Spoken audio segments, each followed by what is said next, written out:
बड़ा आबादी आज भी लगभग 50% आबादी की चिंता करने वाला ये किसान है।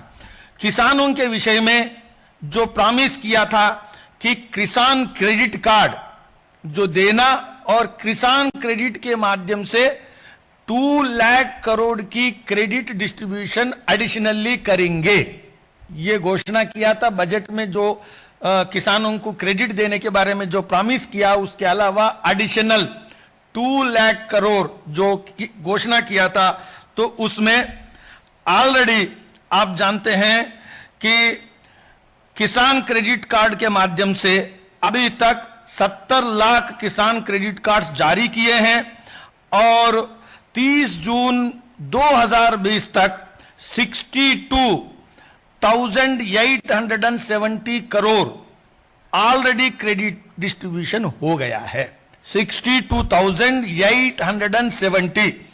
So this is the pace of the implementation of this government in as part of आत्मनिर्भरता कैंपेन।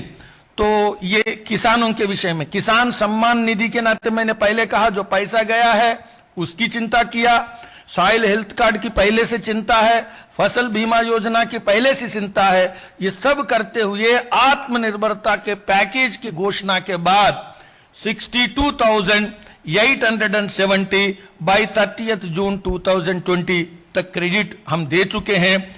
इसमें स्पेशल लिक्विडिटी फैसिलिटी के नाते भी कोऑपरेटिव बैंक्स, रूरल बैंक्स और एमएफआईस, इसमें भी 24,586 करोड़ बैंकों की लिक्विडिटी भी बढ़ाया है।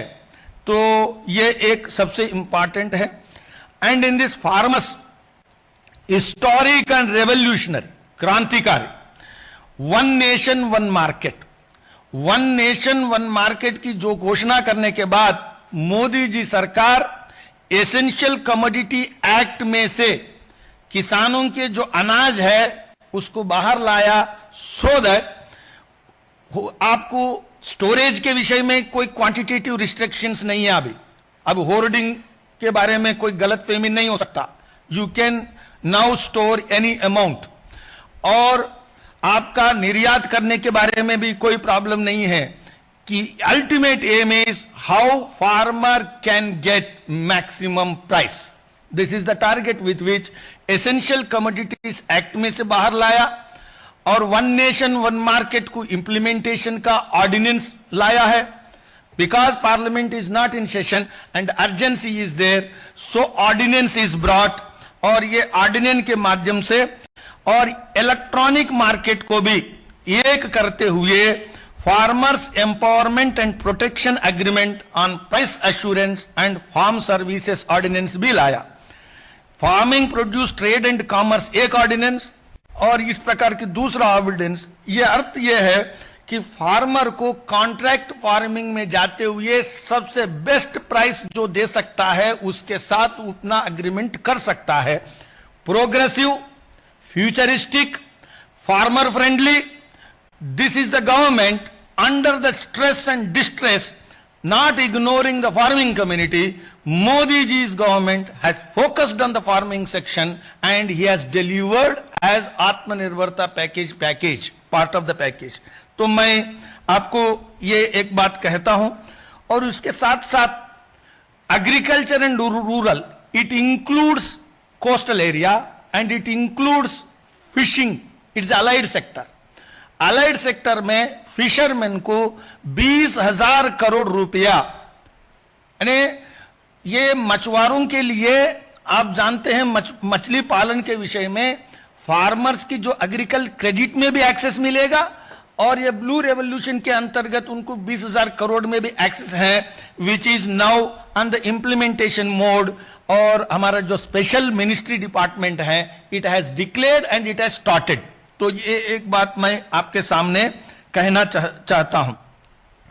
और इसमें सबसे इंपॉर्टेंट है एग्रीकल्चर इंफ्रास्ट्रक्चर फंड 1 लाख की जो करोड़ की जो घोषणा किया है 25 एंड 26 जून 2020 को। भारतीय कृषि में ऐतिहासिक सुधार, कृषि उद्यमों में निवेश के अवसर पैदा करने के लिए और कृषि सुधारों में एक नई शुरुआत करने के लिए 1 लाख करोड़ इस प्रकार के इंफ्रास्ट्रक्चर फंड ये किया है।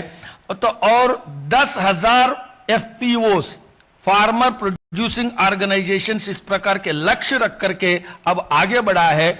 Now every day government of India is tracking the progress and taking the report. और माइक्रो क्लस्टर्स के बारे में आप जानते हैं कि फूड प्रोसेसिंग की क्लस्टर्स में अभी तक उद्यमों के फॉर्मलाइजेशन का काम शुरू किया है और इस माध्यम से सरकार का लक्ष्य है 35,000 करोड़ रुपए के निवेश और इसके कारण से 9 lakh skilled and semi skilled लोगों को ये काम मिले, रोजगार मिले और 10,000 करोड़ का ये फंड इन्वेस्टमेंट ये शुरू हो गया है। और मत्स्य संपदा की योजना के अंतर्गत मैंने जो 20,000 करोड़ बताया है और इसमें ऑलरेडी पूरी क्लैरिटी बना दिया है। केंद्र के ओर से 9,407 करोड़ और राज्यों का जो स्टेट्स का हिस्सा है वो 4,880 करोड़ एंड बेनिफिशरीज जो लाभार्थी होंगे उनके माध्यम से 5,763 करोड़ ये पूरी रचना बनाकर इंप्लीमेंटेशन मोड पर ला चुके हैं। Animal husbandry which is allied sector of agriculture, इसके विषय में 24 जून को डिक्लेरेशन हो गया। 15,000 करोड़ का पशुपालन और ये सारे व्यवस्थाओं का काम हो चुका है। मित्रों, finally in the agriculture sector MSP declaration, यही सरकार है ऐतिहासिक दृष्टि से निवेश के ऊपर 50% का लाभ इसको मोल मिलाकर कि हमने एमएसपी डिक्लेयर करने का काम शुरू किया और हर वर्ष करने का काम किया है। 1 जून 2020 को 14 खरीफ फसलों पर एमएसपी बढ़ाया है। धान की एमएसपी प्रति क्विंटल 53 रुपीस और काटन पर 260 to 275 रुपया प्रति क्विंटल बढ़ाई गई है और डिक्लेरेशन हो गया और इसकी प्रोक्यूरमेंट के नाते ये काम चल रहा है। आप जानते हैं इलेक्ट्रॉनिक मार्केट भी एक हो गया है।